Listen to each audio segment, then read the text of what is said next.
Allah Subhanahu wa Ta'ala berfirman dalam Quran Surat Al-Baqarah ayat 185. Ramadan adalah bulan yang di dalamnya diturunkan Al-Quran sebagai petunjuk bagi manusia serta penjelas dari petunjuk tersebut dan pembeda antara yang hak dan yang batil. Karena itu bulan Ramadan identik dengan bulan Al-Quran. Salah satu ibadah yang sangat dianjurkan pada bulan ini pun berkaitan dengan Al-Quran.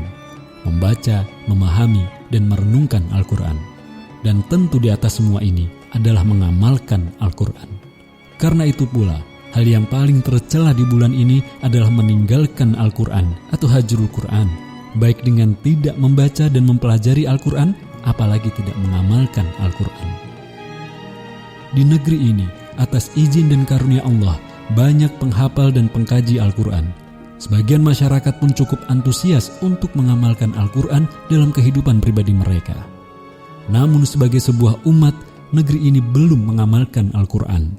Yang ada justru Al-Quran dimusuhi, tentu bukan memusuhi fisiknya, namun hukum-hukumnya.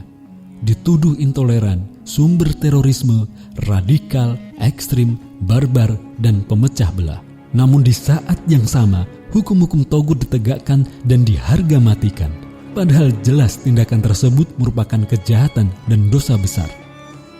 Terkait itu Nabi SAW bersabda, "Sholat 5 waktu, sholat Jumat hingga sholat Jumat berikutnya, dan Ramadan hingga Ramadan berikutnya dapat menghapus dosa-dosa yang terjadi di antara keduanya selama dosa-dosa besar ditinggalkan." Hadis riwayat Muslim dan Ahmad. Artinya, siapa saja yang masih melakukan dosa besar, meski dia berpuasa Ramadan, hal itu tidak akan berujung pada pengampunan dosa-dosanya. Faktanya, karena syariah Islam dimusuhi dan digantikan dengan hukum-hukum kufur, dosa-dosa besar menjadi sangat lumrah dilakukan oleh kebanyakan masyarakat. Misalnya zina, minum khamr, dan riba. Yang lebih besar lagi dosanya adalah berhukum dengan selain hukum Allah. Pelakunya bisa terkategori zalim, fasik, bahkan kafir. Lihat Quran Surat Al-Ma'idah ayat 44, 45, dan 47. Sayangnya inilah yang terjadi di negeri ini. Rasulullah SAW juga bersabda, siapa saja yang tidak meninggalkan perkataan yang melenceng dari kebenaran dan malah mengamalkannya, Allah tidak membutuhkan kuasanya. Hadis riwayat Al-Bukhari. Kata qaul sering diterjemahkan perkataan. Sebenarnya di dalam bahasa Arab kata ini bermakna keyakinan sebelum menjadi ucapan. Sebab menurut aslinya, ucapan bersumber dari keyakinan.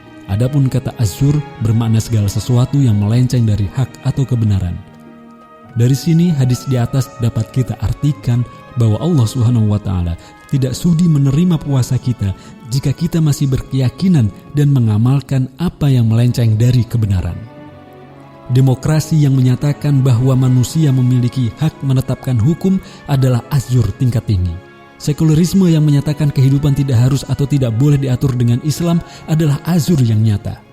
Jika kita masih mengamalkan sekulerisme, demokrasi, kapitalisme dan derivasinya, saat itu pula puasa kita terancam akan sia-sia belaka. Oleh sebab itu, kita wajib meninggalkan semua itu, lalu bersegera untuk mengamalkan dan menerapkan syariah Allah Subhanahu wa Ta'ala secara kafah, agar kita dapat masuk ke pintu rahmat dan ampunannya, khususnya pada bulan yang penuh berkah ini. Semoga Allah Subhanahu wa Ta'ala memberikan taufik dan hidayah kepada kita semua. Amin. Wallahu a'lam bishawab.